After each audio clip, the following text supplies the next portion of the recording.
이게 뭐예요? 이게 뭐냐고요? 잘 키워준다 했잖아요. 제발, 우리 아이가 아니라고 해줘요. 제발. 그토록 그리웠던 살아있는 아들의 따뜻한 체온 대신 차가운 한 줌의 재가 되어 돌아온 아이는 부서진 희망과 함께 흩어지고 있었습니다. 작디 작은 그 암은 마치 살아있는 아들의 체온이라도 느끼고 싶은 듯 그녀의 떨리는 두 팔에 꼭 안겨 있었죠. 하느님 제발 살려주세요. 제가 잘못했어요. 제발. 그녀의 절규는 속절없이 허공을 찢었고 그날의 비바람은 유난히도 모질고 차가웠습니다. 그 순간 아이를 잃은 어미의 세상은 숨조차 쉴 수 없을 만큼 무너져 내렸고 그 무너진 자리엔 끝없는 침묵과 절망만이 남아 있었습니다. 사연 시작하기 전 무료 버튼인 구독과 좋아요 부탁드립니다. 알림 설정도 해두시면 새로운 영상이 올라올 때마다 가장 먼저 만나보실 수 있습니다. 1980년대 대구의 늦가을, 단풍잎이 바람에 흩날리는 오후였습니다. 높다란 담장으로 둘러싸인 한옥과 양옥이 어우러진 저택에서는 오늘도 바쁜 하루가 시작되고 있었죠. 이곳은 대구에서 손꼽히는 의사 가문인 한가의 본댁이었습니다. 화영아, 빨래 다 걷었니? 부엌에서 들려오는 어머니의 목소리에 서화영은 재빨리 대답했습니다.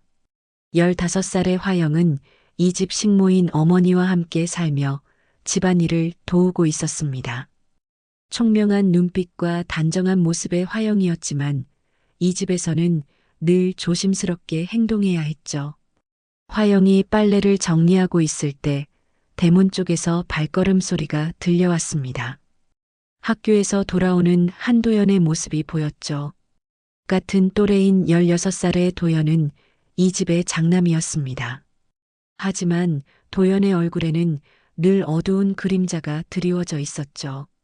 도연의 생모는 5년 전에 세상을 떠났고 아버지는 새로운 부인을 맞아들였습니다. 새어머니 윤미숙과 그녀가 데려온 아들 한상준 때문에 도연은 자신의 집에서도 외톨이가 된 기분이었죠.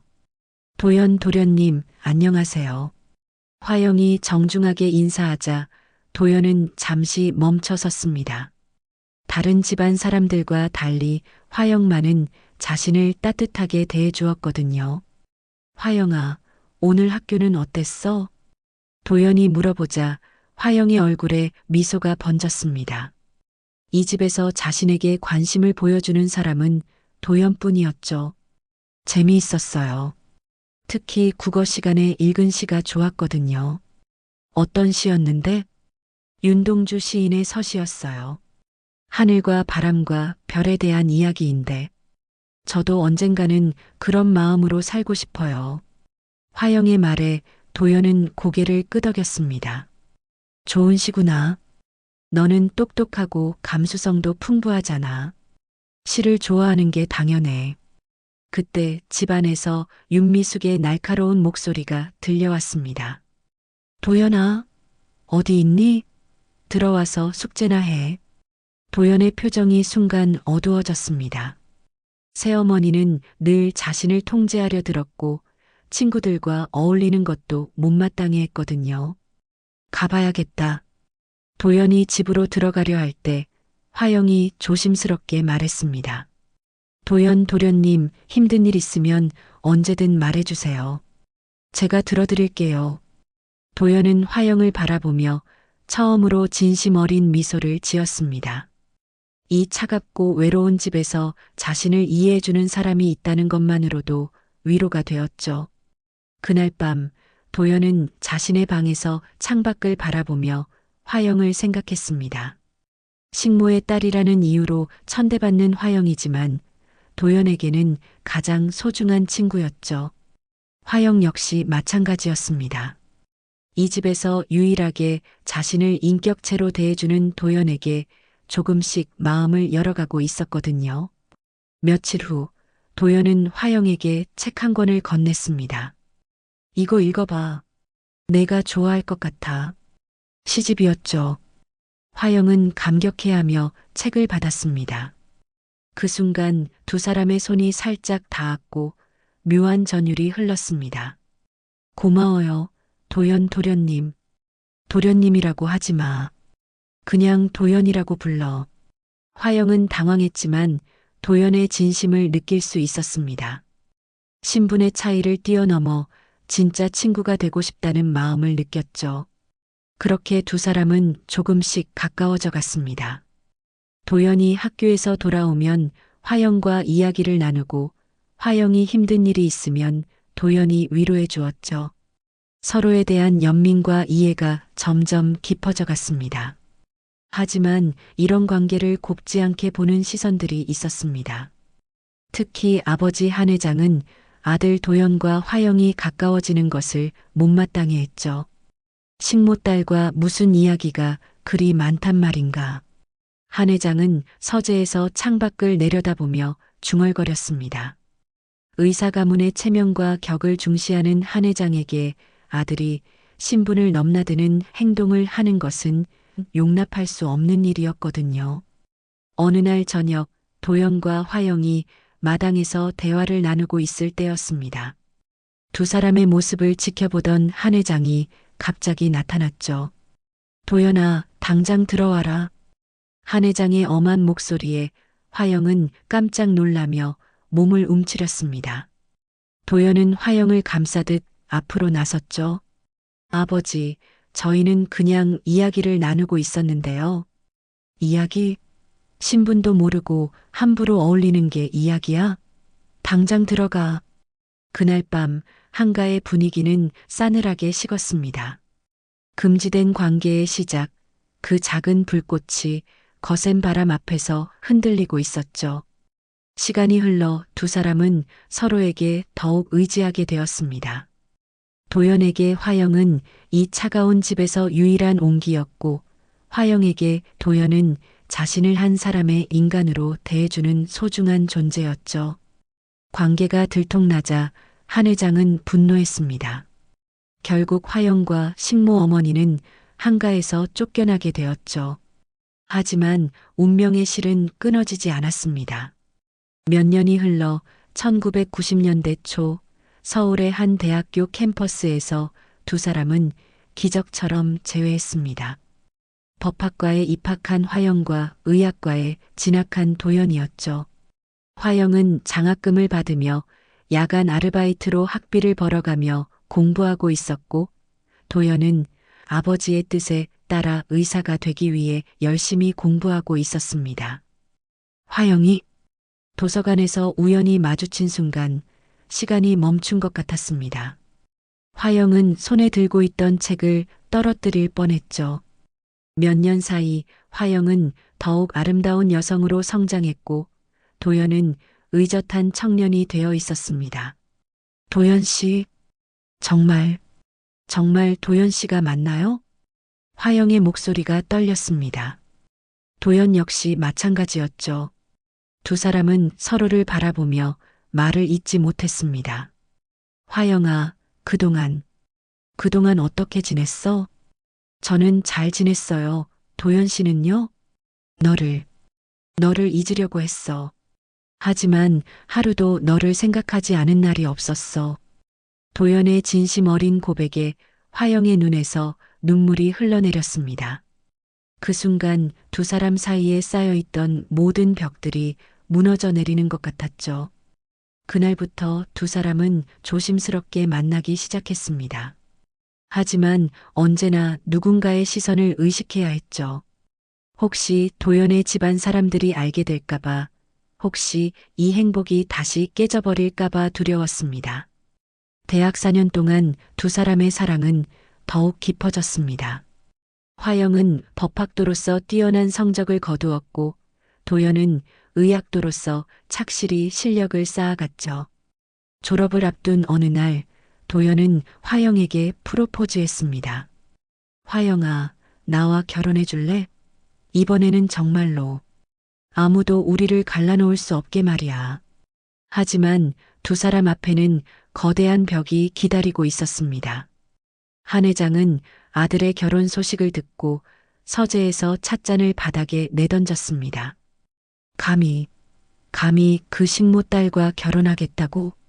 아버지, 저는 화영이를 사랑합니다. 함께하고 싶어요. 사랑? 그따위 감정 때문에 우리 가문의 명예를 더럽히겠다는 거냐? 한 회장의 얼굴이 붉게 달아올랐습니다. 새어머니 윤미숙도 옆에서 거들었죠. 여보, 도연이가 정신을 차리지 못하고 있는 것 같아요. 그 계집애 때문에 판단력을 잃었나 봐요. 당장 미국으로 유학 가거라.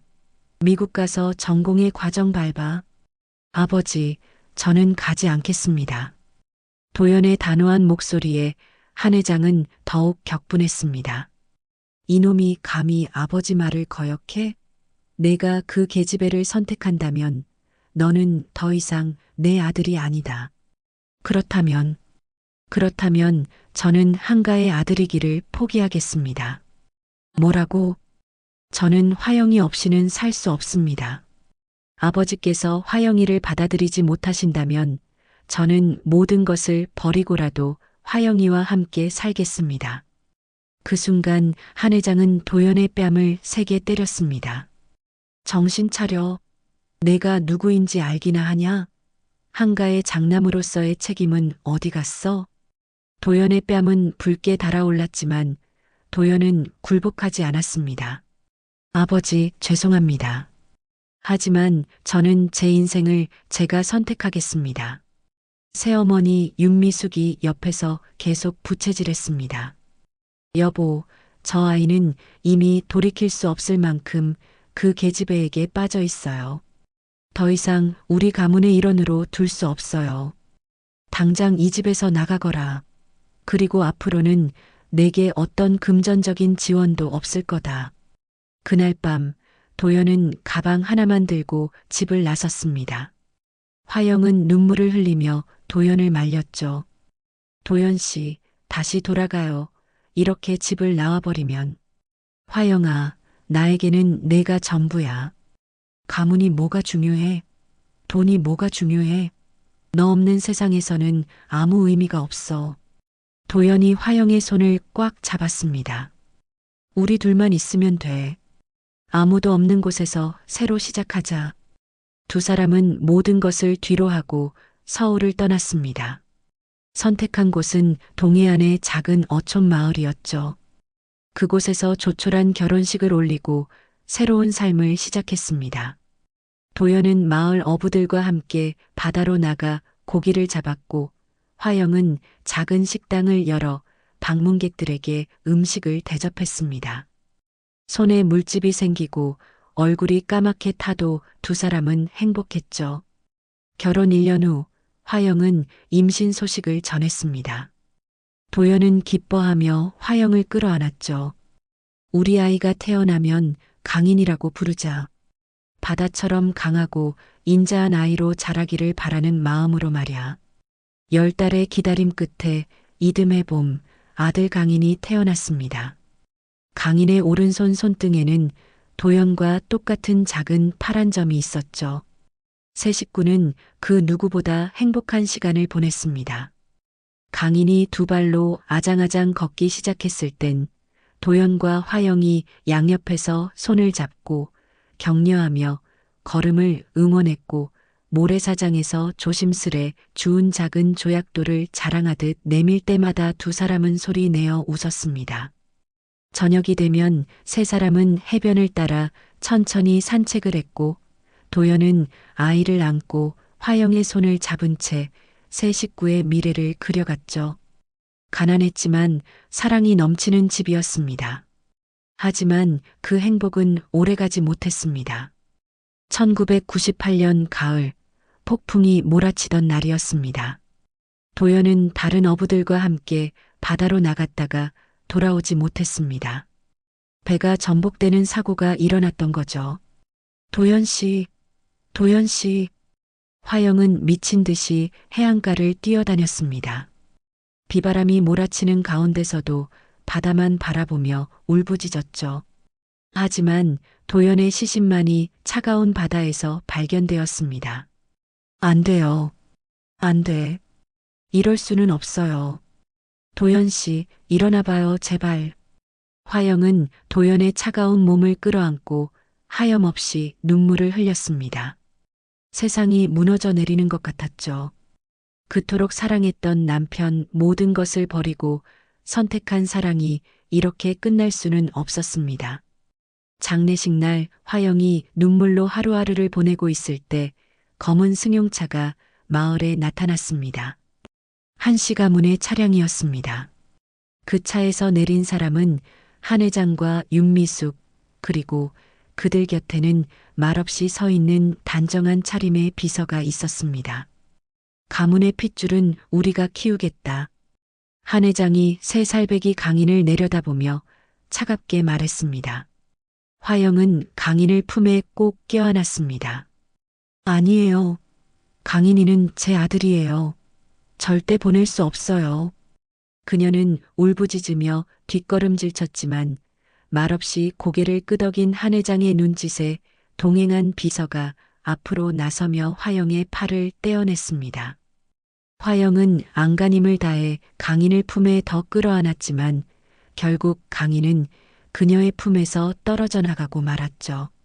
어머니, 어머니 제발요. 저 강인이 없으면 안 돼요. 화영이 윤미숙의 치마를 붙잡고 매달렸습니다. 하지만 윤미숙은 화영을 밀어내며 냉정하게 말했죠. 어머니? 누가 네 어머니야?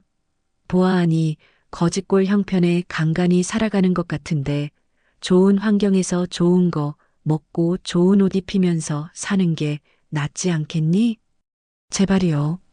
제발 강인이는 제가 키우게 해주세요. 화영의 절규에도 불구하고 윤미숙은 더욱 매정하게 말했습니다. 네 생각만 하지 말고 강인이 미래 좀 생각하렴. 누가 식모딸 아니랄까봐 생각이 저래 짧아서야. 엄마, 엄마.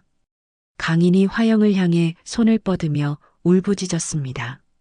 화영은 미친 듯이 달려들어 아이를 뺏으려 했지만 비서가 몸을 돌려 강인을 품에 안은 채 뒤로 물러섰고 다른 남성 직원이 화영을 막아섰습니다.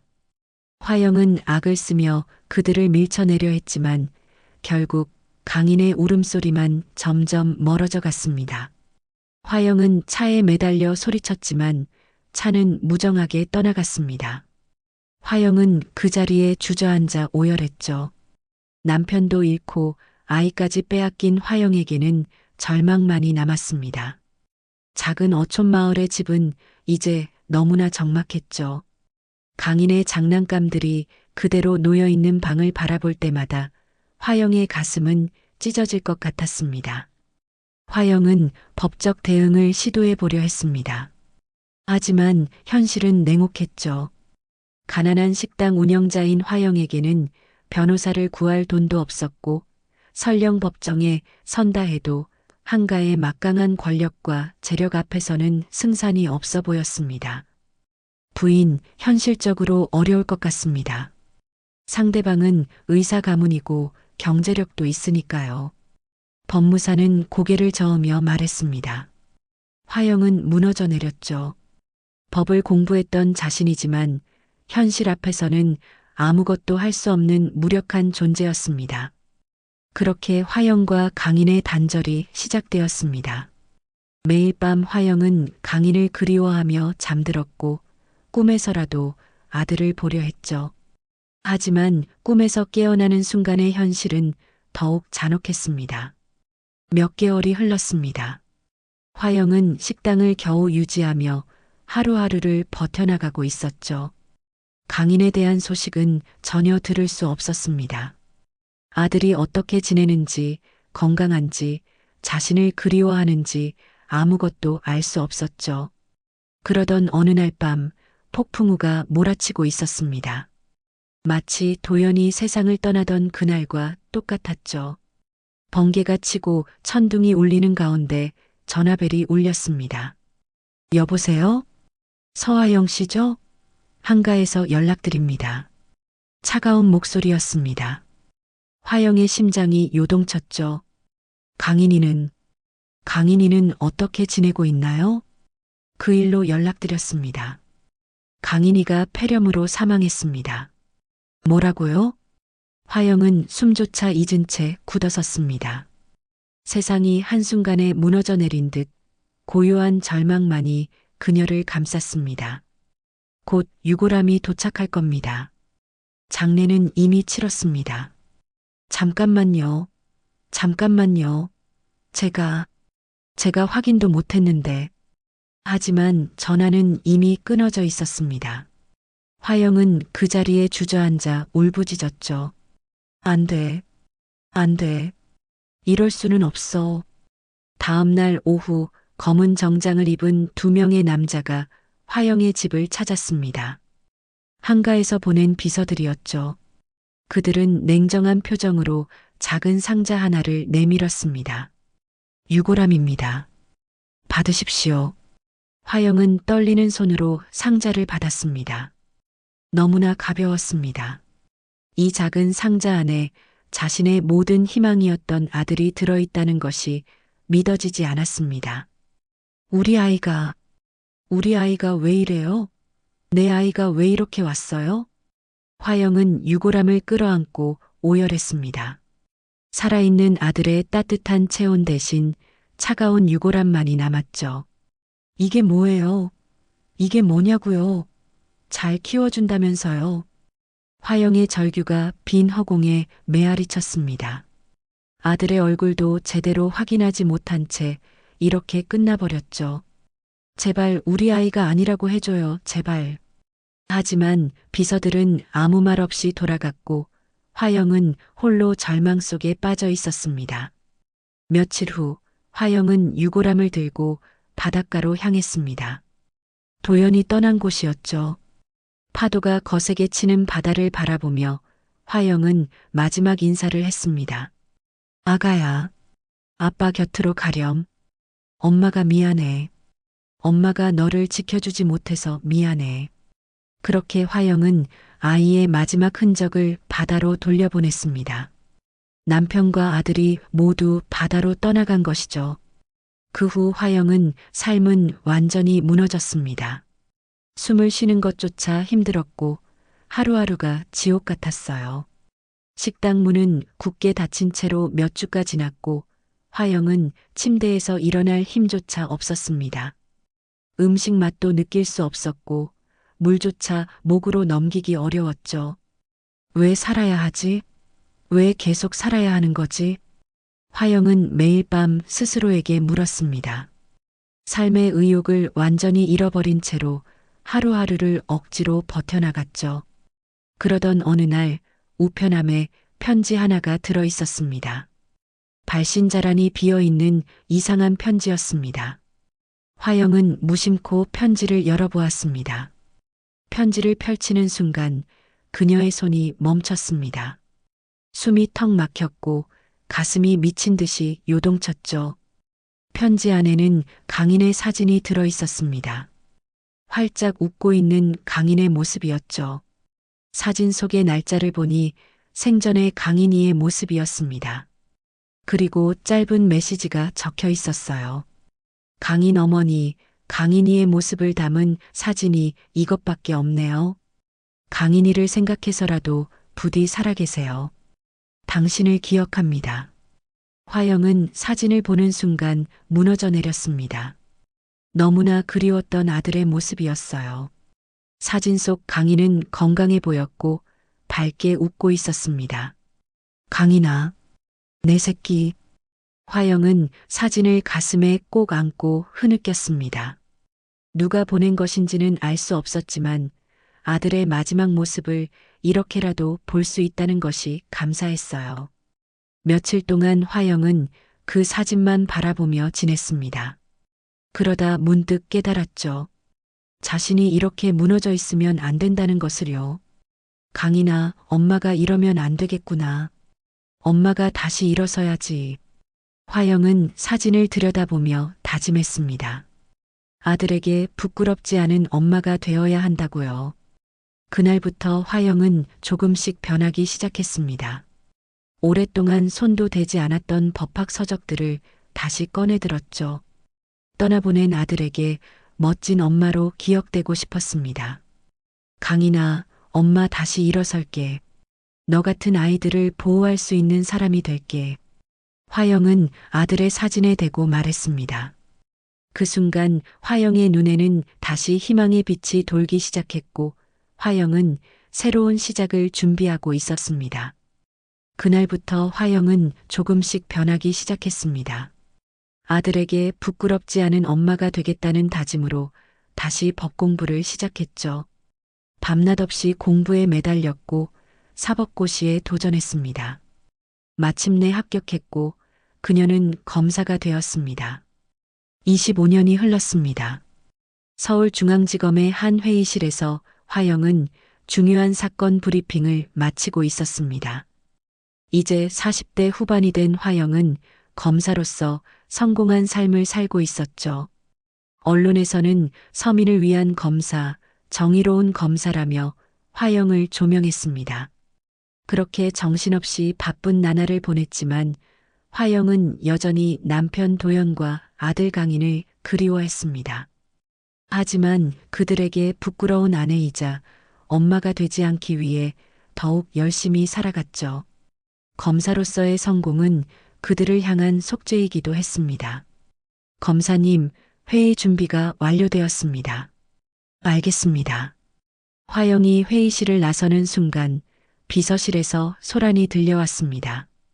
한 노인과 화영의 수행비서가 실랑이를 벌이고 있었죠. 죄송합니다만 예약 없이는 만날 수 없습니다. 제발요, 꼭 전해줘야 할 말이 있어요. 화영은 처음엔 의뢰인 중 하나려니 생각하며 무심코 지나쳤습니다. 하지만 노인의 얼굴이 이상하리만치 낯익었습니다. 그 얼굴이 계속해서 머릿속을 맴돌았죠. 회의를 마친 후 화영은 수행비서를 불렀습니다. 아까 비서실 앞에서 소란 피운 분 누구였죠? 수행비서는 잠시 망설이다가 작은 쪽지를 내밀었습니다.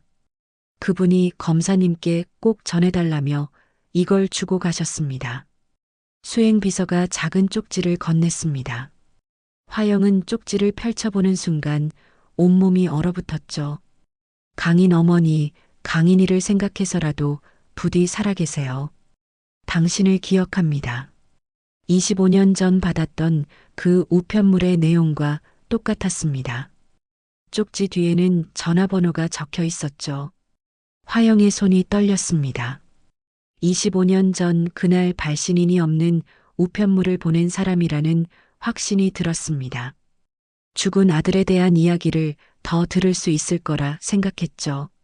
화영은 즉시 그 번호로 전화를 걸었습니다. 여보세요? 안녕하세요. 방금 쪽지를 주고 가신 분인가요? 맞습니다. 서화영 검사님이시죠? 뵙고 싶습니다. 그날 저녁 화영은 조용한 찻집에서 그 노인을 만났습니다. 60대 후반으로 보이는 여성이었죠. 저는 정분옥이라고 합니다. 30년 전부터 한가에서 일했던 식모였어요. 화영의 기억이 되살아났습니다. 그 당시 한가에서 일하던 식모들 중 한 명이었죠. 분옥의 눈에 눈물이 고였습니다. 그동안 말하지 못해서 죄송했어요. 하지만 이제는 말씀드려야겠어요. 분옥은 떨리는 목소리로 말을 이어갔습니다. 강인이는 죽지 않았어요. 화영의 심장이 멈춘 것 같았습니다. 뭐라고요? 그 아이를 데려간 건 회장님의 후처 윤미숙과 그녀의 아들 한상준이었어요. 분옥은 눈물을 흘리며 그날의 이야기를 들려주기 시작했습니다. 하루는 집으로 데려온 3살배기 아이가 열감기가 심했어요. 의사 집안인데도 아무런 조치를 취하지 않았고 제게 아이를 맡기며 울지 않게 조용히 시키라 당부했어요. 그때는 의아했지만 아이의 열을 내리기 위해 병간호를 하며 주방을 왔다 갔다 하는데 문틈 사이로 그들이 하는 이야기를 들었어요. 분옥의 목소리가 더욱 떨렸습니다. 회장님이 본처 아들인 한도연의 사망 소식을 듣고 손자인 강인을 데려오라고 지시했대요. 손자 강인에게 유산을 물려줄 생각이었던 거죠. 이런 회장님의 생각을 알고 있던 후처 윤미숙과 그녀의 아들 한상주는 회장의 유산을 노리고 음모를 꾸몄어요. 화영은 믿을 수 없다는 표정으로 분옥을 바라봤습니다. 강인의 사망은 의사인 한상준이 위장했고 후처 윤미숙과 아들 한상준이 강인을 해외 입양시키고 기록을 조작한 거였어요. 그럼 우리 강인이가 살아있어요. 분명히 살아있어요. 분옥이 단호하게 말했습니다. 저는 이 사실을 알고도 말하지 못했어요. 제 신변 위협과 직결된 문제였거든요. 그리고 분옥이 잠시 말을 멈췄습니다. 저도 아이를 잃은 아픔이 있어요. 사모님의 심부름을 하던 중 화영 씨 주소를 알게 되었고, 그래서 익명의 우편물을 보냈던 거예요. 그 마음이 뭔지 잘 아니까요. 그동안 침묵하며 살아온 죄책감에 시달려왔어요. 최근 회장님 건강이 악화되고 병간호를 하던 중 회장님이 기사에 나온 화영 씨를 보고 자신의 첫째 며느리라며 눈물을 흘리셨어요. 회장님의 병세가 갈수록 악화되자 재산 탐욕의 욕심을 노골적으로 드러내는 사모님과 둘째 도련님을 보며 더 이상 참지 못하겠더라고요. 화영은 떨리는 목소리로 물었습니다. 그럼 내 아들이 정말로 살아있나요? 내 아들 손등에 파란 점이 있었어요. 분옥이 고개를 끄덕였습니다. 맞아요. 손등에 파란 점이 있었죠. 그건 첫째 아드님 도련님도 같은 위치에 있었어요. 강인이는 도련님을 아주 쏙 빼닮았더군요. 화영은 그 자리에서 울음을 터뜨렸습니다. 지금까지 죽었다고 믿어왔던 아들이 살아있다는 사실에 온몸이 떨렸죠. 강인아, 우리 강인이가 살아있구나. 화영의 마음속에서 복수의 불꽃이 타오르기 시작했습니다. 하지만 그보다 더 간절한 것은 아들을 찾는 일이었죠. 화영은 검사로서의 모든 권한과 인맥을 동원하기 시작했습니다. 분옥 씨, 강인이가 어느 나라로 입양되었는지 아세요? 미국으로 보내졌다고 들었어요. 하지만 정확한 기관이나 장소는. 분옥이 미안해하며 고개를 숙였습니다. 화영은 분옥의 손을 꼭 잡았죠. 괜찮아요. 이렇게 용기 내서 말해주신 것만으로도 충분해요. 이제 제가 찾을 거예요. 그날부터 화영의 치밀한 추적이 시작되었습니다. 검사라는 직책을 이용해 외교부와 입양기관에 협조를 요청했죠. 1998년 당시 한국에서 미국으로 입양된 3살 남아의 기록을 찾기 시작했습니다. 검사님, 98년 한미 입양 기록을 모두 정리했습니다. 수행비서가 두꺼운 파일을 가져왔습니다. 화영은 밤늦도록 그 기록들을 하나하나 살펴봤죠. 수백 명의 아이들 중에서 강인을 찾아야 했습니다. 며칠 후 화영은 유력한 단서를 발견했습니다. 이름이 제이 스미스. 1995년 정확한 출생일은 미상. 화영의 손이 떨렸습니다.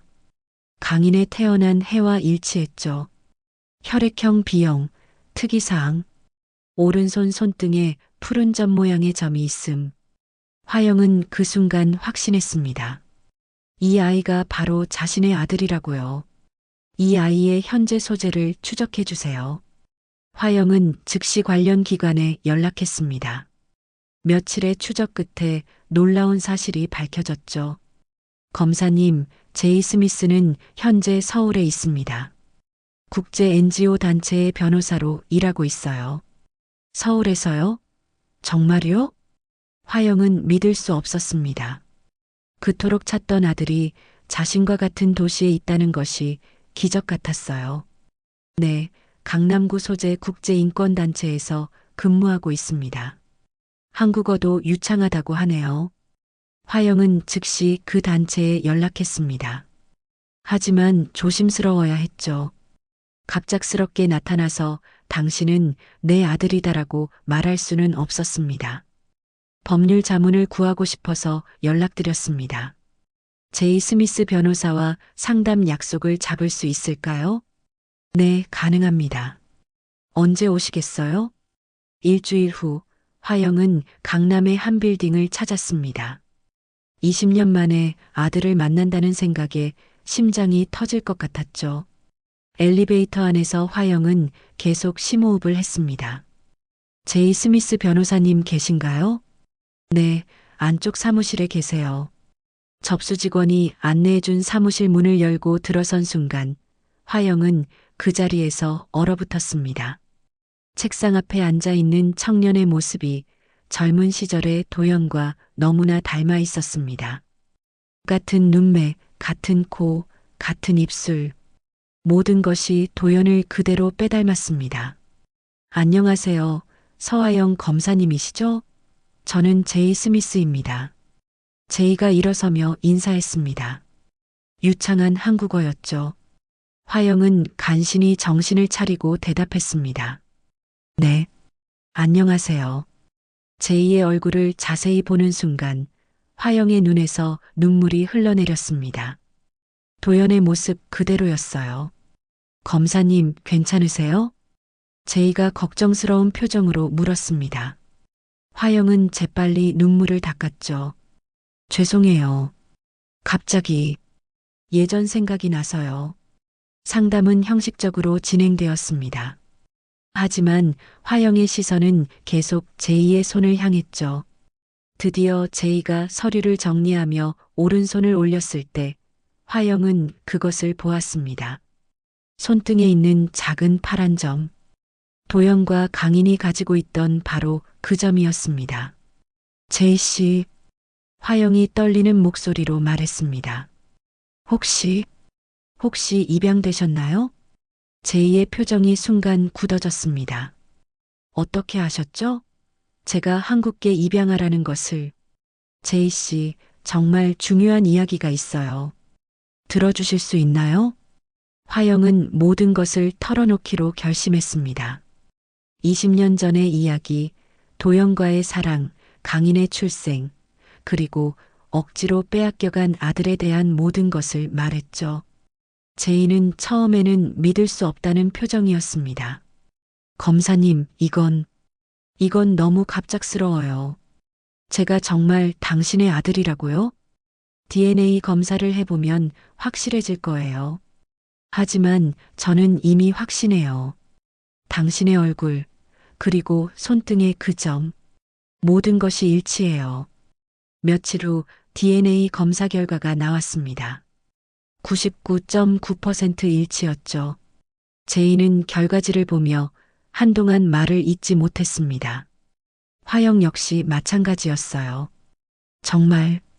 정말이군요. 제이가 떨리는 목소리로 말했습니다.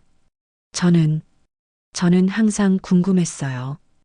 제 진짜 부모가 누구인지, 왜 저를 입양 보냈는지. 강인아. 화영이 제이의 한국 이름을 불렀습니다. 저는 당신을 본 적 없지만 가슴 한가운데서 늘 그리웠어요. 제이의 눈에서도 눈물이 흘러내렸습니다. 어머니. 그 한마디에 화영은 무너져 내렸습니다. 20년 동안 듣고 싶었던 그 말이었어요. 미안해. 정말 미안해. 엄마가 너를 지켜주지 못해서. 두 사람은 서로를 끌어안고 오열했습니다. 20년의 시간이 한순간에 무너져 내렸죠. 엄마, 저는 괜찮았어요.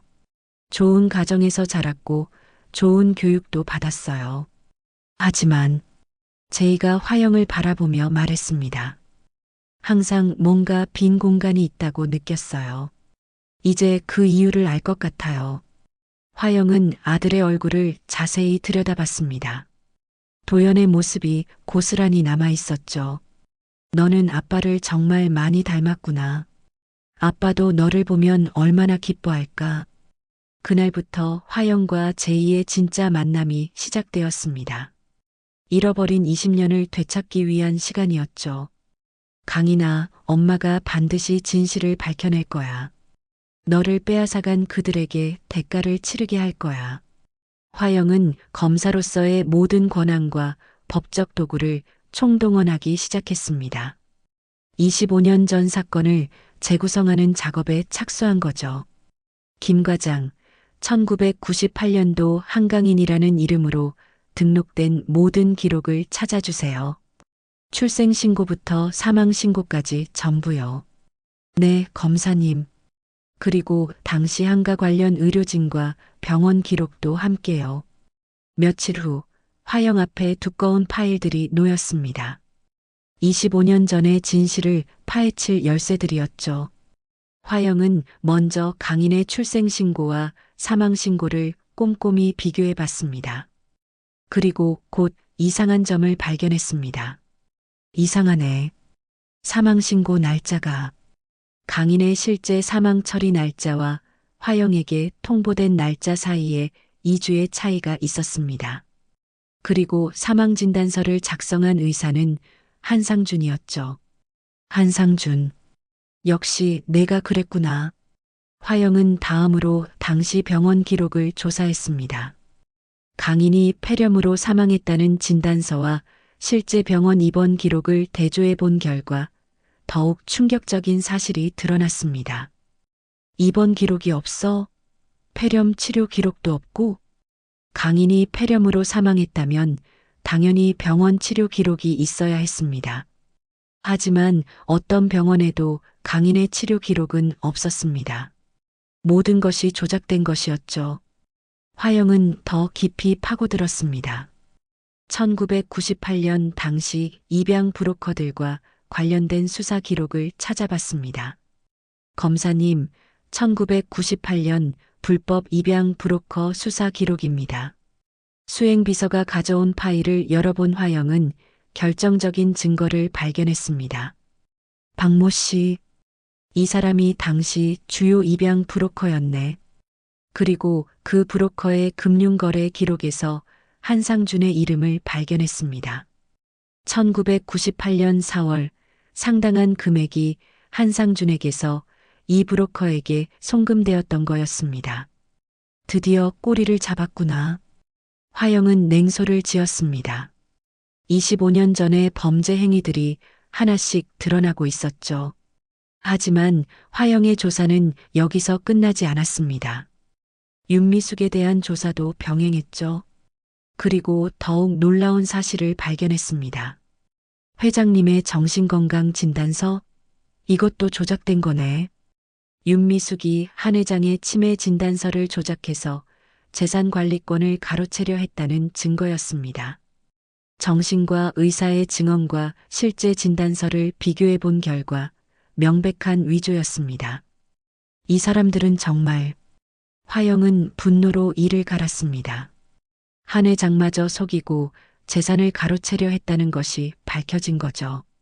모든 증거가 확보되자 화영은 본격적인 압박에 나섰습니다. 먼저 한상준부터 접촉했습니다. 한상준은 현재 강남의 한 성형외과를 운영하고 있었습니다. 화영은 환자로 위장해서 그의 병원을 찾았죠. 한상준 원장님과 상담 예약을 했는데요. 네, 안쪽 진료실로 들어가세요. 25년 만에 다시 마주한 한상준은 중년의 성형외과 의사가 되어 있었습니다. 하지만 여전히 그때의 오만한 모습이 남아 있었습니다. 어떤 수술을 원하시나요? 한상준이 무심하게 물었습니다. 화영은 천천히 마스크를 벗었죠. 수술은 필요 없을 것 같은데요. 한상준이 화영의 얼굴을 본 순간 얼굴이 하얗게 질렸습니다. 당신이. 오랜만이네요, 한상준 씨. 화영의 목소리는 차갑기 그지없었습니다. 아직도 모르겠습니까? 내가 누군지. 한상준은 당황하며 뒤로 물러섰습니다. 서하영. 맞습니다. 그리고 내가 누구의 엄마였는지도 기억하시죠? 화영이 한 걸음씩 다가갔습니다. 25년 전에 당신이 무슨 짓을 했는지 다 알고 있습니다. 강인의 가짜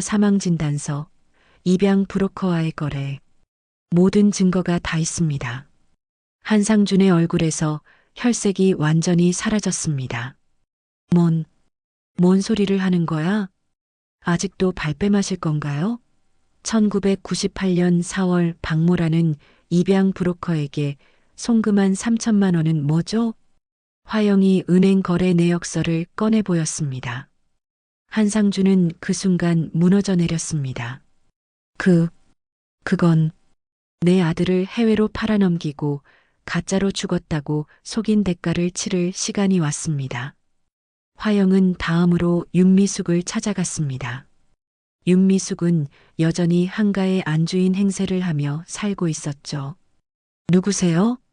윤미숙이 대문 너머로 화영을 보며 물었습니다. 하지만 화영의 얼굴을 제대로 보자 놀라서 뒤로 물러섰습니다. 서화영? 네, 서화영입니다. 한강인의 엄마요. 화영이 대문을 열고 들어섰습니다. 윤미숙의 얼굴이 창백해졌죠.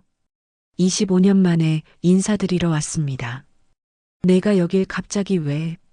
윤미숙이 놀란 얼굴로 서 있었습니다. 25년 동안 꽁꽁 숨긴 내 아들을 되찾으러 왔습니다. 아들, 무슨 소리야? 강인이는 죽었잖아. 윤미숙이 떨리는 목소리로 대답했습니다. 하지만 화영은 차갑게 웃었죠. 죽었다고요? 정말로요? 화영이 한 걸음씩 윤미숙에게 다가갔습니다. 내 아들은 미국에 입양되고 제이 스미스라는 이름으로 살고 있습니다. 25년 동안 말이죠. 윤미숙의 얼굴이 하얗게 질렸습니다. 뭔 헛소리를. 헛소리요? 그럼 당신이 한 짓은 뭐죠? 화영의 목소리가 점점 높아졌습니다. 3살배기 아이를 남의 나라로 팔아넘기고 가짜 사망진단서로 죽었다고 속인 건 헛소리가 아닌가요? 나는 모르는 일이야. 윤미숙이 손사래를 쳤지만 화영은 더욱 다가갔습니다. 모른다고요? 당신과 한상준이 공모해서 내 아들을 해외로 보내고 회장님께는 죽었다고 거짓말한 걸 모른다고요? 증거가 있어? 증거가 있냐고. 윤미숙이 악을 썼습니다. 화영은 그 순간 폭발했죠. 증거요? 물론 있어요. 병원 기록, 입양 서류, 그리고 가짜 사망진단서까지 다 찾았어요. 그녀의 목소리는 떨렸지만 단단했습니다.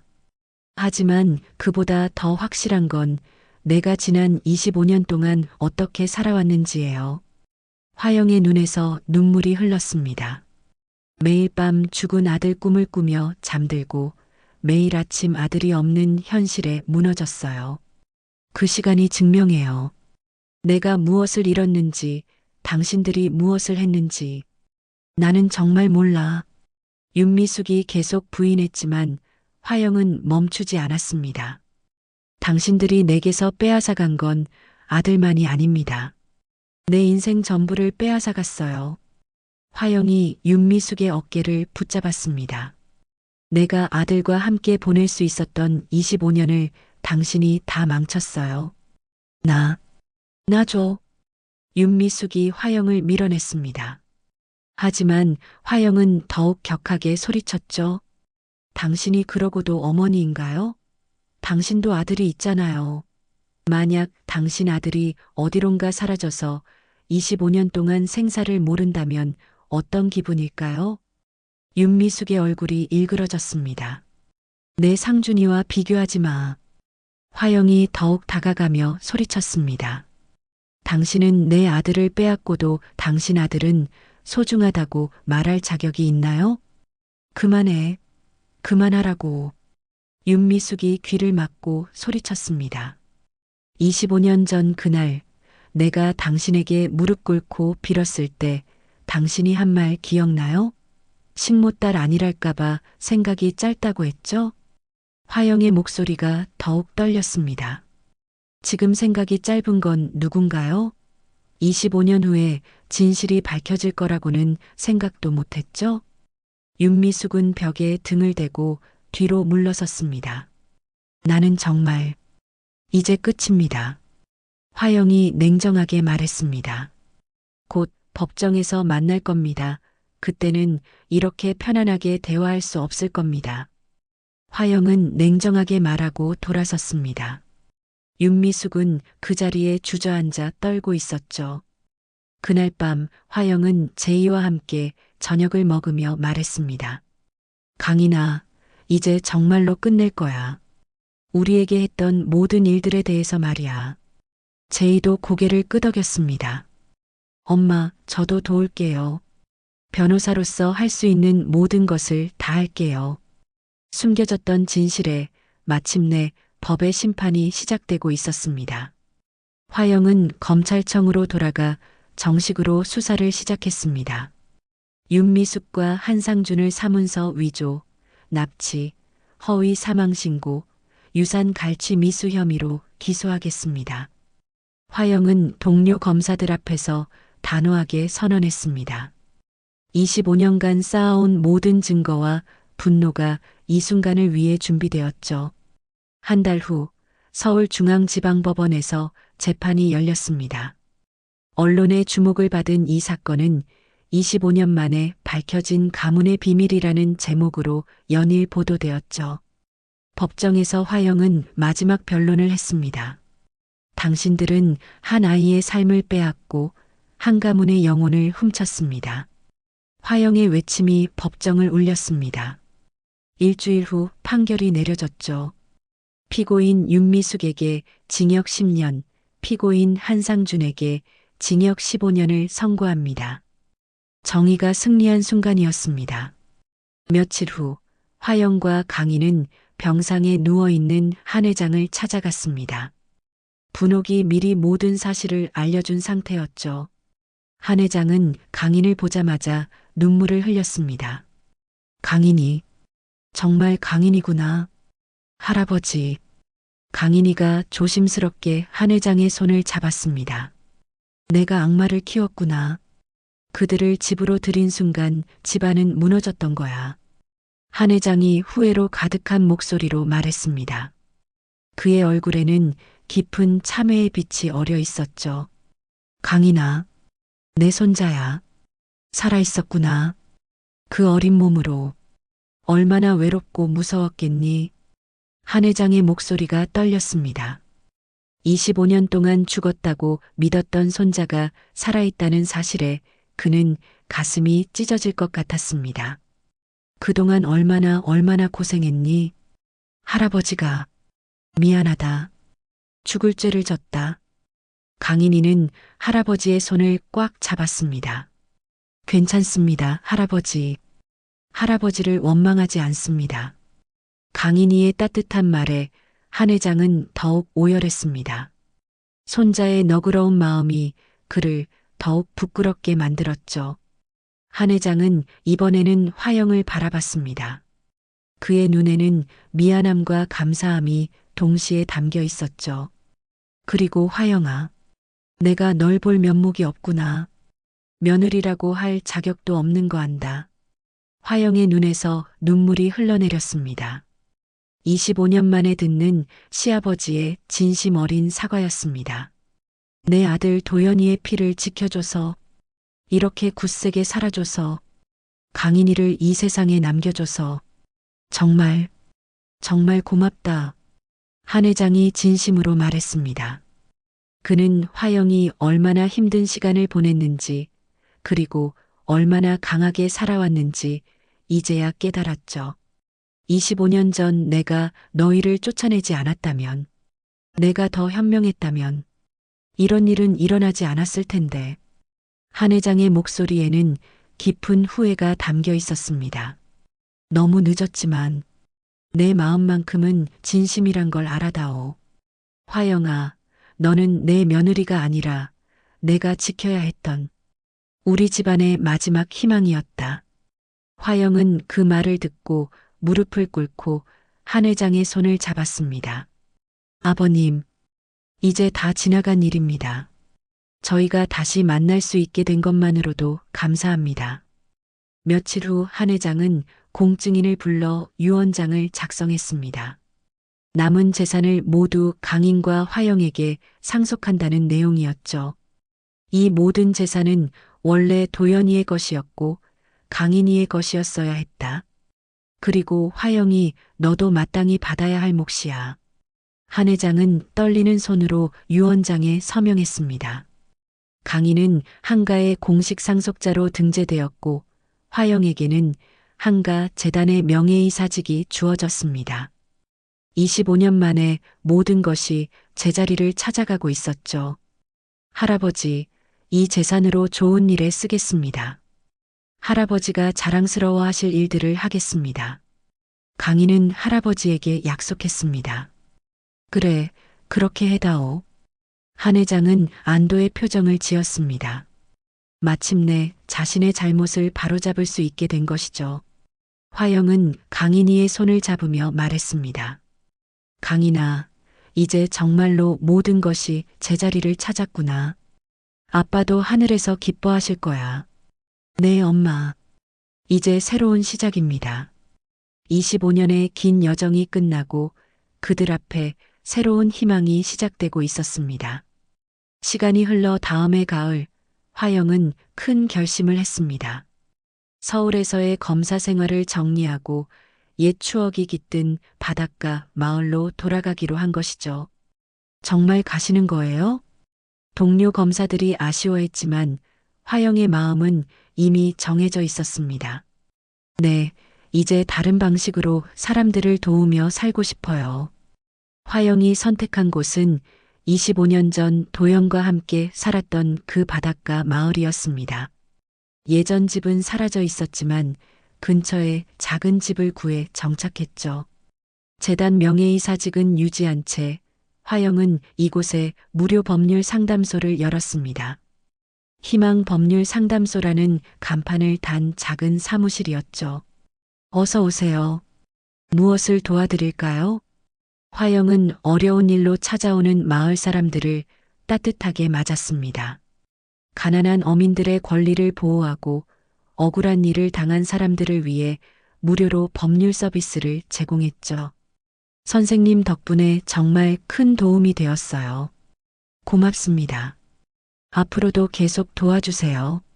마을 사람들은 화영을 진심으로 고마워했습니다. 화영은 이 일을 통해 진정한 보람을 느꼈죠. 강인은 서울에서 국제인권 변호사로 활동하고 있었습니다. 한가 재단의 지원을 받아 더 많은 사람들을 도울 수 있게 되었죠. 강인은 주말마다 어김없이 바닷가 마을의 어머니를 찾았습니다. 서울에서 몇 시간 걸리는 거리였지만 강인에게는 전혀 멀지 않았죠. 이번 주말도 어김없이 강인이 바닷가 집을 찾아왔습니다. 엄마, 저 왔어요. 강인아, 어서 와. 많이 피곤하지? 화영은 아들을 맞으며 활짝 웃었습니다. 25년 만에 되찾은 이 일상이 얼마나 소중한지 매번 새롭게 느꼈죠. 저녁을 함께 먹은 후 두 사람은 마당으로 나왔습니다. 마당 한편에는 들국화가 예쁘게 피어 있었죠. 화영은 들국화를 바라보며 문득 옛 기억을 떠올렸습니다. 너 어릴 때 내 아빠랑 꽃 냄새 맡으며 웃던 기억이 나는구나. 화영의 목소리에는 그리움이 담겨 있었습니다. 생글생글 입가에 번지는 미소가 바람보다 더 맑았지. 강인은 조용히 웃었습니다. 기억하지 못하는 어린 시절의 이야기였지만 어머니의 말 속에서 아버지의 따뜻함을 느낄 수 있었죠. 말은 없었지만 그의 눈빛에는 모든 감정이 담겨 있었습니다. 화영은 아들의 손을 조용히 감싸쥐었습니다. 어린 시절의 온기처럼 따뜻한 손이었죠. 화영은 강인의 손등에 있는 파란 점을 바라보며 말했습니다. 이 점, 내 아버지도 같은 자리에 있었어. 손등 오른쪽, 작고 푸른 점 하나. 강인은 자신의 손등을 내려다봤습니다. 아버지와 자신을 이어주는 소중한 표시였죠. 그때는 몰랐지. 그게 다시 너를 만나게 해줄 끈이 될 줄 말이야. 화영의 목소리가 떨렸습니다. 25년 동안 그토록 찾아 헤맸던 증거가 바로 이 작은 점이었던 거죠. 강희는 말없이 고개를 끄덕이며 어머니의 손을 꼭 쥐었습니다. 긴 시간 잃어버렸던 가족이 말없이 서로를 확인하는 순간이었죠. 엄마, 저도 이제 모든 게 기적 같아요. 25년 만에 엄마를 만날 수 있게 된 것이 강희나 우리가 다시 만난 건 우연이 아니야. 운명이었어. 그날 밤 강인이 잠자리에 든 후 화영은 혼자 마당에 나왔습니다. 별이 총총한 밤하늘을 바라보며 조용히 입을 열었죠. 도연 씨, 당신이 떠난 후 나는 그 아이를 품 한 번 안아보지 못한 채 살아왔어. 화영의 목소리가 밤바람에 실려 퍼져나갔습니다. 그 아이가 잠에서 깼을 때 내가 곁에 없었다는 걸 알까봐 그게 제일 두려웠어. 25년 동안 가슴에 묻어둔 이야기였습니다. 그렇게 그립고 숨통이 끊어질 것만 같았던 내 삶에 당신을 닮은 웃음이 다시 피어났어. 화영의 눈에서 눈물이 흘러내렸습니다.